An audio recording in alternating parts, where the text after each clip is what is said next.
Well, it's another cold night in Liverpool, but nobody will be feeling colder than the Manchester City fans that made the short travel over here to Anfield, where they were, I want to say, owned pretty much then, Augie, by Liverpool. Comprehensive performance from the home team, and honestly, it left us scratching our heads onto where the title's going to go now, because some are saying that the writing is on the wall now and you should give it to Liverpool. But let's not get into that just yet. Let's start about with the first goal, because handball or no handball, what did you think? I think it was handball. I know that Bernardo Silva's hand hit the ball in the first instance, but I think that was just a reflex, purely accidental handball. Alexander Arnold, the ball travelled some distance. It was outstretched, but Michael Oliver was there. He didn't decide it was a penalty.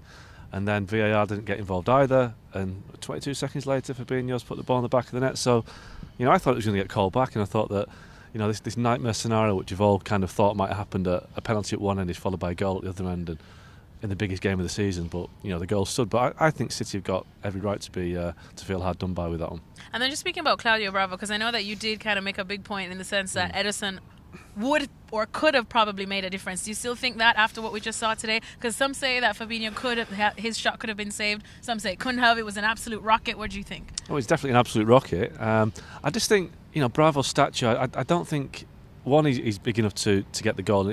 His presence and his positioning maybe wasn't what it should be. I think Ederson might have been better placed. I mean, it's all ifs and buts, isn't it? I think Ederson would certainly done better with the third goal when Bravo was just basically waving at people in the crowd.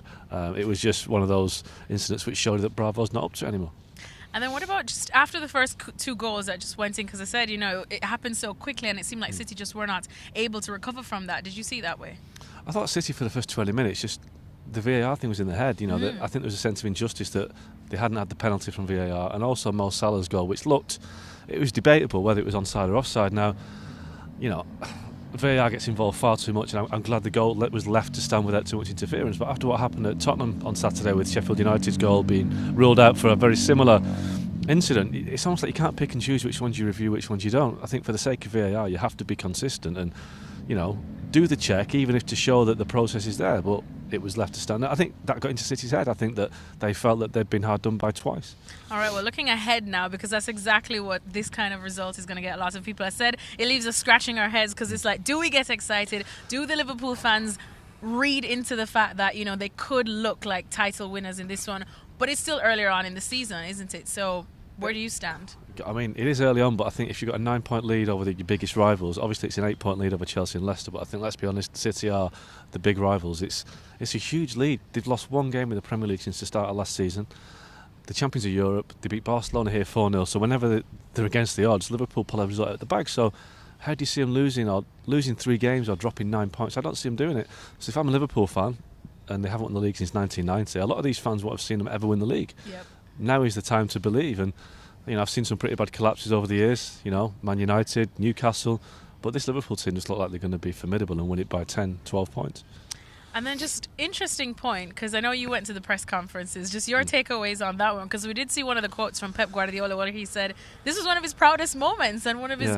He was quite proud of the performance from Man City. Yeah, Pep can have a little bit of sarcasm in his comments at times, and I think there's a little bit of that.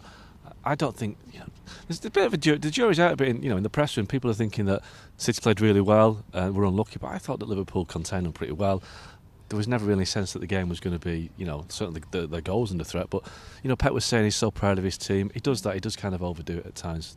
I think one thing he did say, which I don't think he was being sarcastic about, he said that Liverpool are the best team in the world, and I think they are. I think City have lost to the best team in the world today, and that shows what Klopp has done in 4 years. The champions of Europe, and I think they'll be champions of England soon. Well, you did tweet out that Man City actually played like a 4th place team. That's where they're going to end tonight. So going forward, what happens? Because they are looking a bit soft, of course, in defence, and we spoke about some injuries, but Pep's had to deal with that before, and he knows he has a pretty deep squad, but it looks like it's just not coming to the rescue.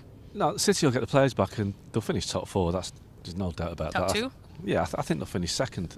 I think Liverpool will win it. Leicester have been great so far, but they have a big reliance on Jamie Vardy. I think Chelsea have been quite an interesting story, but they're still quite inconsistent. I think, the season, the pace will catch up with our younger players, but I think it's Liverpool's to lose. Obviously, it's Liverpool's to lose now. I think City have got enough depth to come back and finish second, but they don't want to be second, do they?